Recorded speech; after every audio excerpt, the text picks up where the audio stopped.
Good morning, everyone. It is Friday. What is today? Friday, the 5th of April, 2024. It is 9 a.m., which means it is time for the mindful moment. I am Dr. Jonathan Zenz. I am the spiritual leader at Unity of Tucson. Unity of Tucson is an inclusive and loving spiritual center right here in Tucson, Arizona. And it is a delight to be able to share this time with you each weekday where I come online and I experience my own spiritual practice. I engage in my own spiritual practice, part of my spiritual practice. I have more than just this that I engage in as spiritual practice. But today, what this spiritual practice is all about is to consider a spiritual idea and then to engage in the practice of affirmative prayer. I do this every weekday because it's a method for me to be consistent in my own spiritual practice. And what I have found is that a consistency in my practice has enhanced the quality of my life. That's what I'm doing. Enhancing my own life. And if you would like to have your life enhanced, well, that's actually what you can do. You have the power. You have the dominion over your own life and experience. And so if spiritual practice works for you, I'm delighted and grateful that you're here with me. Whether you're watching live or on the replay, I would love for you to post a comment and let me know that you are here. It is always a delight to see those comments come through. I will, of course, offer this reminder. It is to say and remind you and remind myself, you are love. You are light. You are life. You are magnificent. And I am so grateful that you shine your light and share your magnificence. Thank you for doing that. So today I'm out by our outdoor labyrinth here at Unity of Tucson, and I love our labyrinth. I love to walk the labyrinth. I love to engage in the practice of walking the path. And the labyrinth itself is a metaphor for the path of life that we all walk. You know, the one thing that I love about the labyrinth is it's not a maze. Some people get confused. They think that a labyrinth is a maze. It's not a maze because there's no place where you can turn off and go in a quote unquote wrong direction. There is one path that takes you to the center of the labyrinth, and then you return on that same path to exit the labyrinth. So there's no way to get lost on a labyrinth. And the irony is, I've known people who have gotten lost on labyrinths. Mostly because here's the thing, they skip over to a different path and then they don't know where they are or how they got to that path. Anyway, that's neither here nor there in some ways. Today, really what I wanted to talk about was freedom. And here's the thing about that. If you want to skip the line and walk a different path on the labyrinth, that is your prerogative.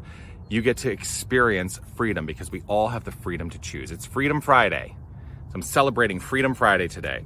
So in what way might you explore the concept of freedom today? I encourage you to explore the concept of freedom, to see what comes up for you. For me, the infinite freedom that I have is freedom of choice, because as I make different decisions in mind, they are constantly flowing forth into the experience of my life. And so that's what freedom means to me. The freedom to have dominion over my own thoughts, my own beliefs, and my own feelings. And that is what I have found. That's what I have found has enhanced the experience and quality of my life. So that's my prayer today, to engage in the practice of decision making, to welcome the decisions, to welcome the choices, and to know that there is freedom and flexibility in taking those on and allowing them to unfold in my life. So if it is safe and comfortable for you to close your eyes, I'm going to invite you to do that. I choose to close my eyes as I enter the practice of affirmative prayer, as closing my eyes allows me to turn the attention to the realm of that choice making, the inner life, the magnificent place where thought, feeling, belief, all of it resonates and churns and flows forth.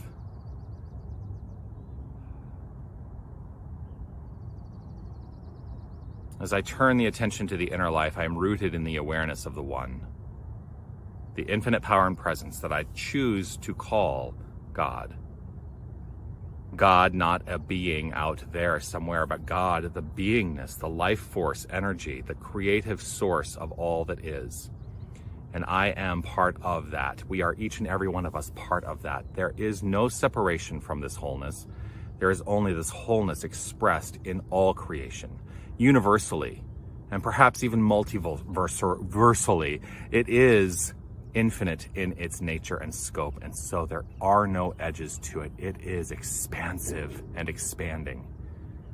And so I trust and know that this being my identity and the identity of each and every one of us, that we are each and every one of us endowed with infinite freedom.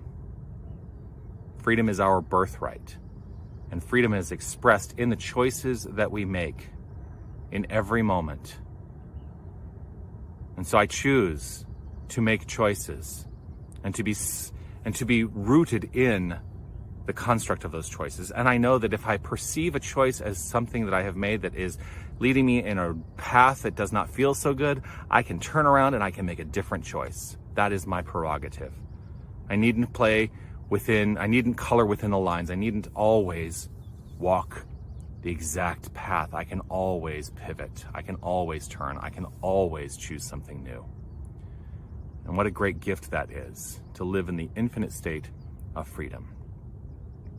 And so with gratitude and appreciation overflowing from within, I say yes, yes, bring it on, sweet spirit, because that is my nature. And so I bring it on for myself, to myself, as myself.